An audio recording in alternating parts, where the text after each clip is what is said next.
Hey guys, it is Kristen with HK Wax Center. I'm going to do another Q&A video. I do this every once in a while. I'll go through all of the comments from my videos on my YouTube channel, and I'll pick out some ones that I think are good, and I will answer them just kind of in a group. So it's been a minute since I've done that, so I thought this would be a good time to do another Q&A video. Now before I jump in, if any of y'all have any questions, comments, concerns, feel free to comment down below, like, subscribe. I love connecting with you all and chatting with you all, and I get a lot of my video ideas from you guys, obviously, like this is one of them. So don't ever hesitate to reach out. Additionally, if you are on Facebook and you are either a licensed cosmetologist, esthetician, or currently in Cosmo or SD school, and you like joining those groups or being a part of a community, then feel free to join Wax Club. It is for professionals only, but it is a really great group of people who are super nice and friendly and always willing to help out a fellow friend. So there's that. Feel free to join Wax Club if you would like. Now, let's get started. So I've got 6 different questions I'm going to answer here today. Okay, first one. Hi, I'm a licensed cosmetologist. I just wanted to get into waxing and I pretty much know the basics. Of course, I still get nervous. I just ordered some mermaid wax. Any advice? Should I take classes for esthetician or just go straight to a wax studio and learn more from there? Okay, this is a great question. So personally, fresh out of school, or at least she said she's a licensed cosmetologist. Should she take classes? So she might not be fresh out of school, but someone who is not very experienced with waxing, I would absolutely go work for someone else first. Whether it's one of the big chains, European Wax Center, Waxing the City. I mean, there's a ton of them out there. Whether it's like one of the big chains, you can really get some training, or if even it's like a smaller local studio where they're hiring out and they'll train, absolutely do that first, because you are going to experience so many different kinds of clients, so many different kinds of hair, and experience so many situations.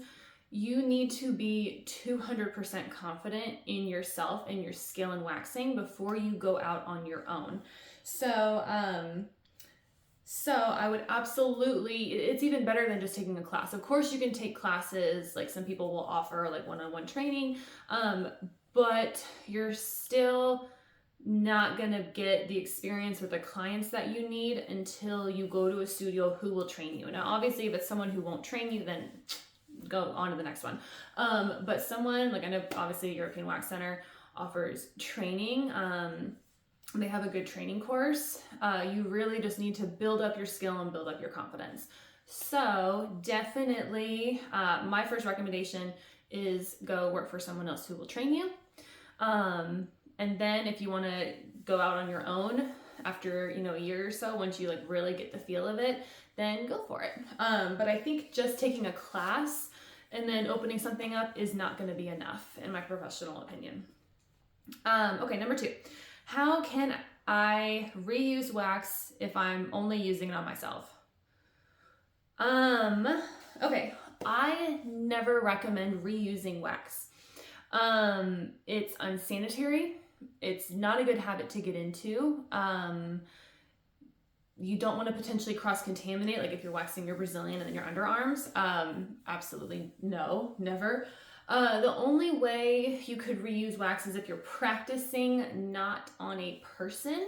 You could use like a silicone mat, like practice on something like this, where you can lay the wax strips. There's no hair or anything on it, obviously, so you can remove it and then put that wax back in your warmer. So if you're practicing, sure, you could do that. But if you are actually waxing yourself, like if I'm gonna wax my arm and then put that wax back in the warmer, that's really gross. So even on yourself, no, I don't recommend ever reusing wax. That's disgusting. It's gonna come bite you in the butt at some point. Number 3, what temperature is the best to keep your wax at? Okay, I see this question all the time and I've made multiple videos for it. Never, ever, ever focus on the temperature.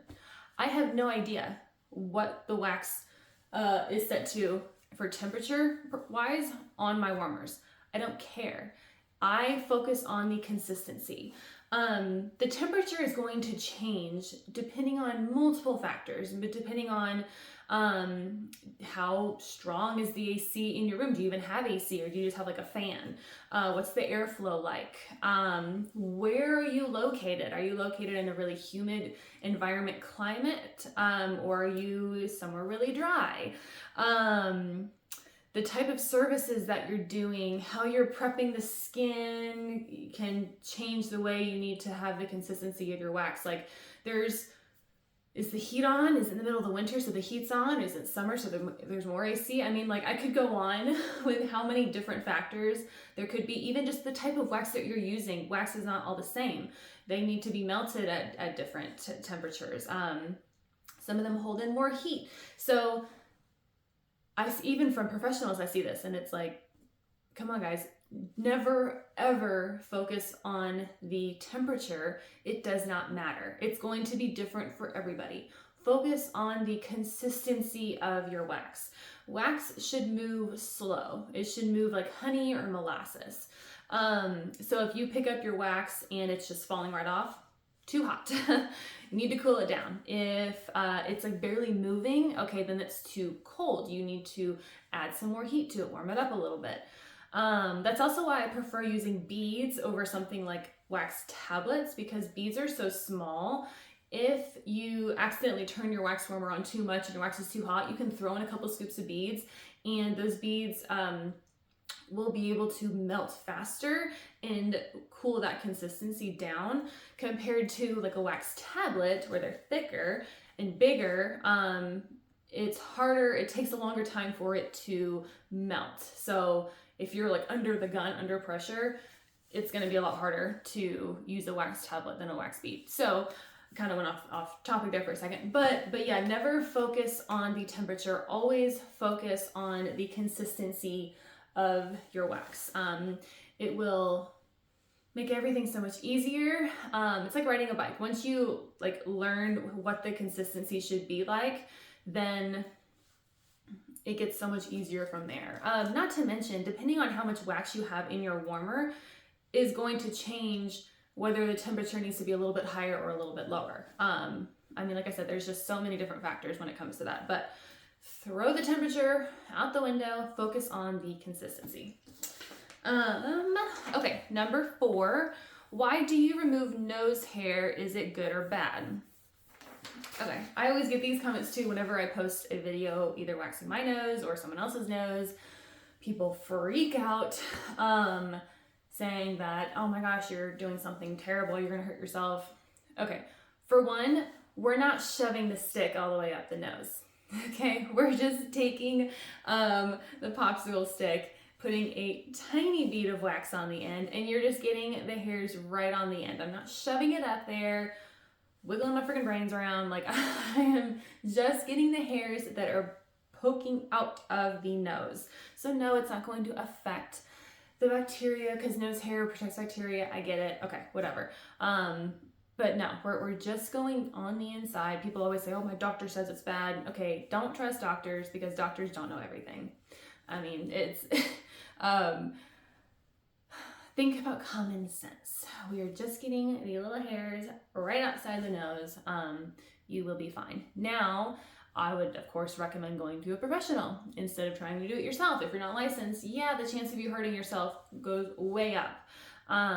But in general, you're fine. I do it all the time. It's easy. Okay, number 5. Hello, may I ask if you only use hard wax on your clients, or do you just use them on specific areas and soft wax on others? Okay, so this is really based on preference. Personally, I only use hard wax. I have really sensitive skin. Soft wax will make my skin freak out. Soft wax is a lot harsher on the skin because soft wax is really sticky. So whenever you lay it on the skin, it's actually adhering to the skin, and then whenever you remove it with the strip, the hair just comes off with it. But you can only go over that area one time. You cannot go over the same area with soft wax more than once. If you go over the same area more than once, you will lift the skin, which is absolutely awful. I have a video on lifting skin. You can go watch that. I'm not going to go into a lot of detail with it, but it is so much harsher on your skin than hard wax. Hard wax, think of like candle wax. So whenever it cools, it suction cups the hair. So it's not adhering to the skin. That's why it's easy to pull off. It's suction cupping the hair and adhering to the hair. So whenever you remove it, it's pulling out those hairs. It's not pulling out your skin. Now, of course, you can lift the skin with hard wax. If the wax is too warm, then yes, of course you can. There's always exceptions to the rule. But you can go over the same area with hard wax multiple times without fear of lifting the skin, damaging the skin. So personally, I only use hard wax for everything. Now, of course, I do understand services like legs, which require a lot more wax than other services and than any other service really. Then that's going to make the cost go up. So because I only use hard wax, I charge a lot for full legs. So I do understand that there's a lot of people who will do like hard wax for everything except for legs or arms, and then they'll do soft wax for those areas. To each their own. Everyone is different. Some people only use soft wax and never use hard wax. Personally, I am not a fan of soft wax. I will never use soft wax on my own body. I will only use hard wax. So if you are a new waxer, you can test it out, but keep in mind, it's a lot easier to hurt yourself with soft wax than hard wax. So just be careful. Hopefully that helps. And then last one, number 6, are there ever situations where you would trim the hair to the right length? If so, what would you charge? Okay, so personally, I don't like trimming the hair.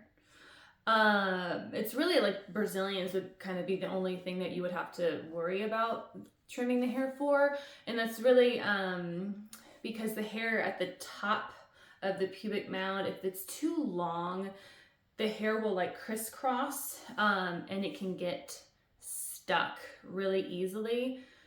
So personally, if I can avoid trimming, I'm going to do that every time.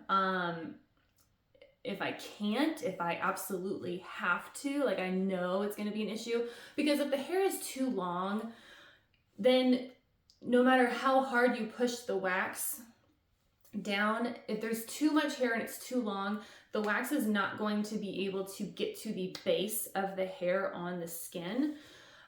So then whenever you remove it, you're going to only be removing like the top section of hairs, but there's going to be so much thick hair underneath it. It's going to be extremely painful and not fun for anybody. So in a situation like that, I have trimmed. Problem with trimming, no matter how well you think you are, like grabbing the hair and then trimming, hair will get everywhere. It's gross. So the thought of having a bunch of like random pubic hairs around my salon makes me want to throw up. So for that reason alone, I really don't like trimming. If you do have to trim, I've never charged anybody for that before, so I don't know. But just make sure you clean your room like right after that customer, because there will be hair everywhere. It's just, it is what it is. I've never been able to avoid it, even though I've tried. Yeah. So if you can avoid it, I would. I always recommend my clients waxing every 3 to 6 weeks. If you do it any less than 3 weeks, then it's harder for the hair to adhere, for the wax to adhere to the hair. If you wait longer than 6 weeks, that's when the hair starts getting longer and it's more difficult to remove because it's gonna get in the way. So 3 to 6 is like the happy time. I always tell my clients that. So I hope this helps, guys. I hope y'all like these. I always have fun answering multiple kind of questions, and just I hope it helps. So thank you for watching. See you next time. Bye.